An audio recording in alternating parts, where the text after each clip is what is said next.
Hi everyone, this is my review of the Latte Rebellion, and it's by Sarah Jamila Stevenson. And this book is about two best friends, Asha and Carrie, who decide to fund a post-graduation trip to London by selling t-shirts promoting the Latte Rebellion. It's a club for kids of mixed heritage. And at first, it seems like the idea is a bust. No one's buying the t-shirts. No one's talking about it. No one's interested. And then overnight, it seems like everyone's talking about it, and everyone's wearing the t-shirts. Chapters of the club start popping up at high schools and colleges all over the country, and everyone's talking about the whole latte movement and the idea behind it. And it's taken on a life of its own, and it's out of uh, they can't control it anymore. It's out of their hands. They can't, and a few things happen. um, People copy the idea for the t-shirts and things like that, which I won't get into. You have to read the book to find out about that part.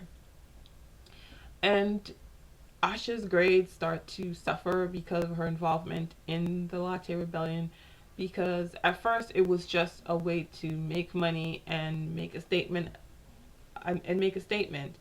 and as she gets more involved and she listens to the stories and finds out more information about the cause, she becomes she wants to make a difference.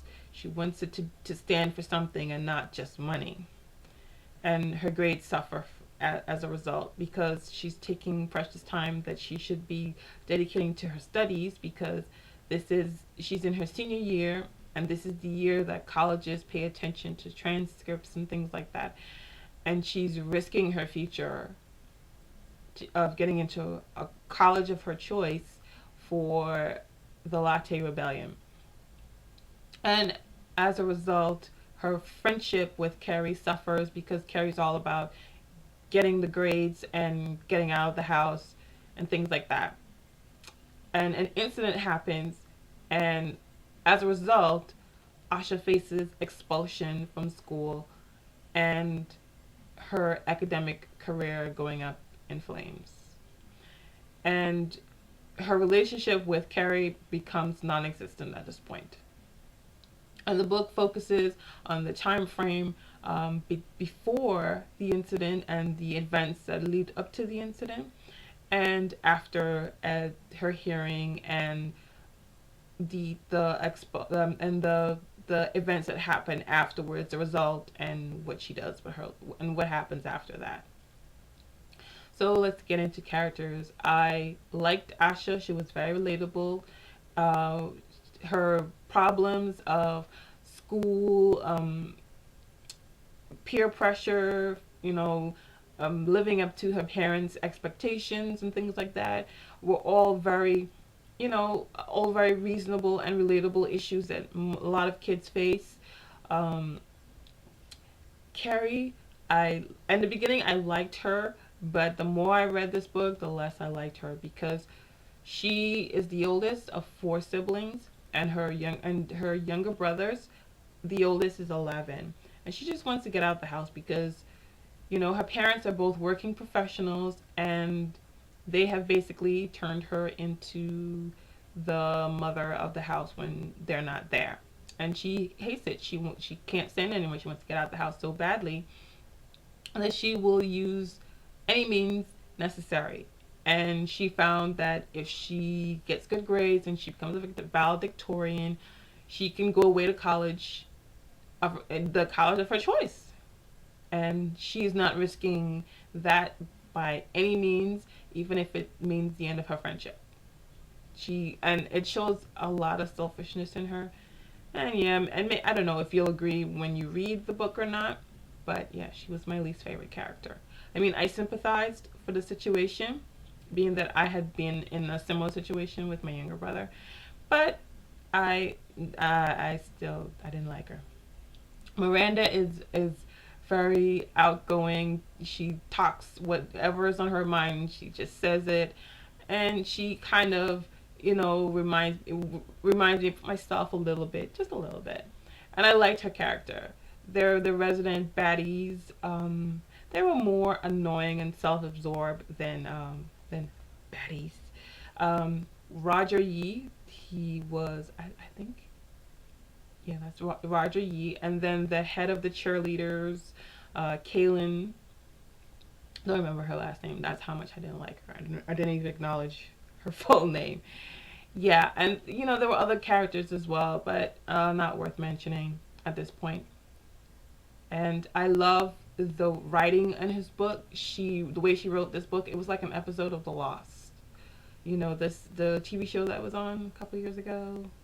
Everyone was go crazy about it. Yeah, in the sense that it was written without giving away anything until the end. That just kept you turning pages. You had to know what this incident was, and it's kind of like the event too. You know, where you know there's something going on, but you're not sure, and they just keep spoon feeding you little bits of information. That's this book, and I purely enjoyed devouring every page of it. So that's my recommendation. If you're I love this book. If you're looking for an author's challenge, a debut author's challenge pick, then I pick this book. I would strongly advise you to read this book. Although she tackles the subject of race, it is not very preachy. It's not like in your face, down, you know, slam down your throat. It's very, it's done in a very entertaining, yet it makes you think a little bit, because you know we've all received some form of benign prejudice, being it because you're a woman, or because you're fat, or because you're skinny, or because you're black, or because you're Indian, white, whatever reason. You know, this book is basically, you know, shedding a little light on that, but not too crazy that you just went like, oh God, it's so preachy. So I would highly recommend that you read this book. This book is a 5 out of 5 for me. The Latte Rebellion. And I'm sorry if I'm not jumping up and down and like, woo! It's just that it's really crappy outside, and it's like zapping all the energy out of my body. But yeah. Oh, before I go, I just wanted to show you a little cool detail, and it's like sprinkled throughout the book. Like exhibit A3,